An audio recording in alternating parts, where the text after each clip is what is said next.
இறைத்தூதர் நபி ஸல்லல்லாஹு அலைஹி வஸல்லம் அவர்கள் கூறினார்கள், கல்வி பறிக்கப்படும் வரை, பூகம்பங்கள் அதிகமாகும் வரை, காலம் சுருங்கும் வரை, குழப்பங்கள் தோன்றும் வரை, கொலை செய்தல் அதிகமாகும் வரை, உங்களிடம் செல்வம் செழிக்கும் வரை மறுமை நாள் ஏற்படாது என அபூ ஹுரைரா ரலியல்லாஹு அன்ஹு அவர்கள் அறிவித்தார். ஸஹீஹுல் புகாரி 1036. இறைத்தூதர் நபி ஸல்லல்லாஹு அலைஹி வஸல்லம் அவர்கள், ஓர் இரவு மழை பொழிந்த பின் ஹுதைபியா எனுமிடத்தில் எங்களுக்கு சுபஹ் தொழுகை நடத்தினார்கள். தொழுது முடித்ததும் மக்களை நோக்கி, உங்களுடைய இறைவன் என்ன கூறினான் என்று அறிவீர்களா என்று கேட்டார்கள். அதற்கு மக்கள் அல்லாஹ்வும் அவனுடைய தூதருமே நன்கு அறிந்தவர்கள் என்றனர்.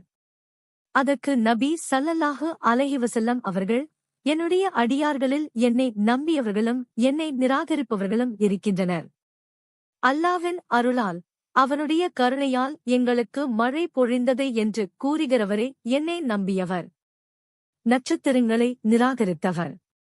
இன்னிந்த நட்சத்திரங்களால் எங்களுக்கு மழை பொழிந்தது என்று கூறுகிறவரே என்னை நிராகரித்து நட்சத்திரங்களை நம்பியவர் என்று அல்லாஹ் கூறினான் எனக் குறிப்பிட்டார்கள். ஸஹீஹுல் புகாரி 1038. 5 காரியங்களை அல்லாஹ்வைத் தவிர வேறு எவரும் அறிய முடியாது. நாளை என்ன நடக்கும் என்பதை எவரும் அறிய முடியாது. கருவறைகளிலுள்ள நிலைமைகளை எவரும் அறிய முடியாது. ஒருவர் நாளை எதைச் சம்பாதித்தார் என்று அறிய முடியாது. ஒருவர் தாம் எந்த இடத்தில் மரணிப்போம் என்பதை அறிய முடியாது. மழை எப்போது வருமென்பதையும் எவரும் அறிய முடியாது என்று இறைத்தூதர் நபி ஸல்லல்லாஹு அலைஹி வஸல்லம் அவர்கள் கூறினார்கள். ஸஹீஹுல் புகாரி 1039.